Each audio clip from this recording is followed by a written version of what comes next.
Hi everyone, welcome to Pedalboards Hotone, and I've got a bit of a special for you this week because not one, not two, but three lean green delay machines were released this week, and it's been pretty big news. So, we're talking about the Line 6 DL4, we're talking about the Boss RE2 and the RE-202. So what we're going to do is we're going to compare the 202 to the DL4. If you want a lot of information on the Boss RE2, follow the link below, which will take you to a page that I've made with Tonepedia, which has a full description of the RE2, a bit about it, and the ability to play it yourself. It's really good. I've had extensive experience of it. It's fantastic. I've kind of done it like Top Trump, so we've got a feature, and does the DL2 have it, does the 202 have it, do they both have it, and at the end we're going to see like which one comes out on top. Delay modes and types. So the DL4 has 30 different delay modes, and that's pretty extensive. That's quite a lot.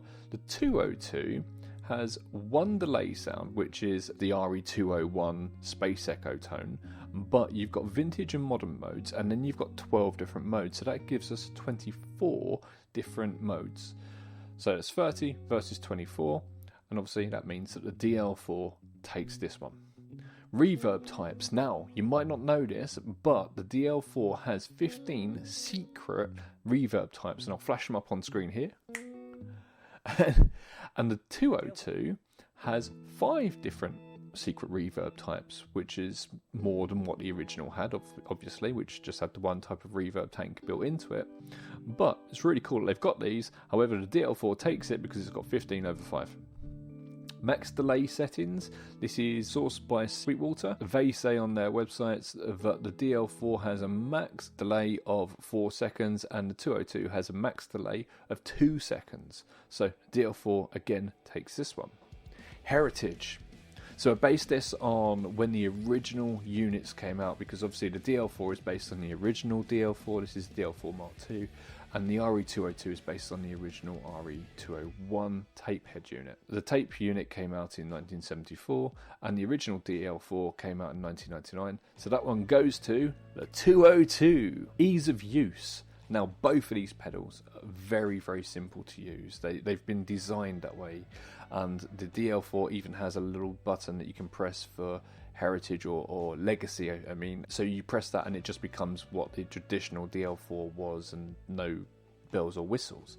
The 202 has a little bit more than the original 201, but it doesn't have like lots of sub menus. It doesn't have hidden delays in it in the way that the DL4 does, where you have to hold an alternative button and guess at what the different are, because it's not on the pedal. So for that reason, I'm going to give this one to the 202. Looper. Only one of these pedals has a looper, and that is the DL4, so obviously it takes the point. Closest to the original. Now, I am the nerd about this, about like, okay, they've got like similar sort of knobs and this, that and the other, and you know, the 202 looks like a C1, but it's not 202, you know. So the DL4 really does look the closest to the original. It has that legacy button. I was going to call this a draw, but I think just by a fraction the DL4 takes it, because the 202 is a pedal and the original was a tape unit. Trails. I'm glad to say they both have trails, meaning when you switch the delay off, the delays that you've already done will continue and go on, if you so have that set. MIDI in and through. Now, it's important to have MIDI into a pedal like this, but to have it coming out again so you can plug it into other MIDI capable pedals is vital, and not a lot of companies do that. I'm thankful to say that both of these pedals do that. Great.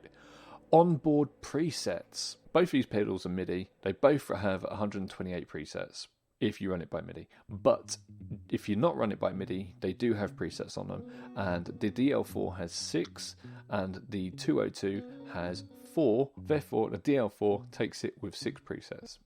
MIDI jack type. Now, this is a little bit finicky, but for me, this is a big one. On the back of the DL4, you've got the big old chunky 5-pin MIDI in and out. On the 202, you've got the headphone style mini TRS jack, and that is what everyone should be using. So for that reason, I've given that point to the 202. Pedal board real estate. So how much room is it going to take up on your board? Well, the DL4 takes up 270 centimeters squared, and the 202 takes up 255 centimeters squared. So there's not much in it, but the 202 does take this point. The weight, so the DL4 is just a little bit heavier at 393, whereas the 202 is 860 grams. So therefore, the 202 takes that one as well. Power draw, as in milliamps, this is according to Sweetwater, the DL4 takes 500 milliamps, whereas the 202 only requires 140 milliamps, which isn't very much in comparison. So 202 takes that point as well. XLR jack. Now, why would you want an XLR jack? Simply put, a lot of people use the old looper on the old DL4 for beatboxing and these sort of things, and you can even like mic up your acoustic guitar and these sort of things. Now they've put an XLR jack on it because they know people are going to want to use it for that reason. That doesn't appear on the 202, so that means that the DL4 takes that point. Price. Now this is a big one. Let's just cut to the chase. The DL4 is $100 cheaper at Sweetwater than the 202, so it takes the point. So the DL4 comes out at $299 and the 202 comes out $399. Appearance. Now, according to social media in our group Pedalboards of Doom and just a reaction to the two pedals, a lot of people didn't like the look of the DL4. I do. I think it looks really great. I think it's a lovely modern update of the original. It's smaller as well. But I do go with everyone and say that the 202 looks amazing. It really does look great. It looks like just a smaller CE1, and that's fantastic. 202 does look just that much better, so that takes the point. Now, there's a website called Equipboard, and on there you can put in gear, and it tells you which artists use it. So what I've done is to see who used the equipment most, like how many artists used the equipment most, what I've done is I've taken the RE-201 and the RE-20, so the predecessor to this, together. And then I've taken the DL4 together because everyone has a DL4. Artists that used the combination of the 201 and the RE-20 is 377 according to Equipboard. And for the DL4 it's 460. So that's the original units. So that obviously goes to the DL4. Stereo ins and outs. Well, I'm really glad to hear that both of them have stereos ins and outs. Ins and outs. 9 volt center negative. Now this was a real issue with the old like DL4 and ML4 and MD4, wasn't it? And all these pedals, they were AC. They took really strange power requirements. You needed to like run like 500 milliamps AC into them and stuff like this. And they were center positive as well, not center negative. It was a real pain in the bum to power these pedals. And I'm so glad that Line 6 hasn't used that as a heritage feature. So yeah, they are both 9 volt center negative. Thank you. Right, all jacks on the top panel, so nothing down the sides, no MIDI jacks on the sides and these sort of things. Both do everything on the top. Perfect, it's as it should be. Excellent. Automatic oscillation on a foot switch. Now that means a lot of delays do this now. You'll be playing along with it. We said about the Delay Llama recently, the new version. You hold down the foot switch and it will go into self-oscillation automatically. So you just don't have to get down and play with the knobs. The RE-202 has that. The DL4 does not. So it takes the point. Drive. So sometimes, especially on older units, it's nice to just make the delays a little bit grittier. Now, the RE-202 has this saturation control. It goes one deeper than that though, because you'll probably be familiar with things like the Echoplex preamp pedals that you can get and these sort of things. A lot of the tape units had these preamps that made your tone sound really, really great. The Space Echo was one of these delays. And so what Boss have done is they've given you different options. You can have a buffered output, which has the preamp on it, or you can have analog drive-through, which is basically true bypass. So you can switch that. Now the DL4 has a similar sort of thing. You can have DSP, so you get your trails. You can have buffered, or you can have true bypass or analog drive-through. But that's not what we're talking about here. We're talking about drive, and the only one that has the drive on it is the RE-201. 202. So that takes the point.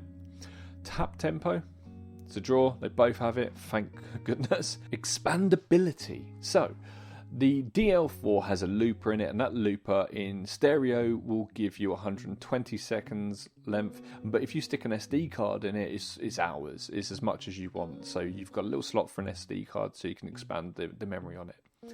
There's no looper or any expandability on the RE-202, so that point then goes to the DL4. Same knobs as the original. Both of the pedals have the same knobs, like the RE-202 has the tactile ones. You've got the original black style knobs that are recessed into the pedal on the DL4, so that point is a draw as well. Small version option. As I mentioned earlier, there is the RE2. It has come out on the same day as the RE-202. Like I say, check the link out on that, but it does mean that if you think, this is a bit big for me and I don't need all the features, then you can get that. So, it's a point. So, who wins? Well, before I tell you, let me give you 2 other options that you can choose instead of these pedals. So, if you want something that's going to do a really great RE-201 sound, then look no further than the DD500. It will give you all the other delays that are on it as well, but the RE-201 sound on it is absolutely brilliant. If you really love the DL4 and you love all the legacy sounds, you're thinking maybe I don't want this DL4, is there another option? You can go down the route of Helix, because that has all of the legacy delays on it. You can even go for something like their older lines of H9s and H5s and these sort of things, which you can pick up pretty cheap, and that will have all those delays on it. That's a couple of options you can choose instead of these, but who wins out of these 2? Well, it's really close. By 1 point, by a single point, the RE-202 takes it. So if the RE2 didn't exist, so it was just the RE-202, we wouldn't have given that extra point for a smaller version option, so therefore it would have been a draw, but it does, so we gave it a point, so it does win. But do base this on what you need from it. So for instance, if you want to do beatboxing, the RE-201 isn't going to be as good for it as the DL4 because it's got the XLR in, you know? So base it on what you need, but that's our take on it. Now I want to know from you which you would like to buy, and also I want to know, did you like this versus sort of thing? Should we do more of it? You know, I will still continue to do the news, but did you like, should I compare like 2 choruses or something along those lines next time? Who knows?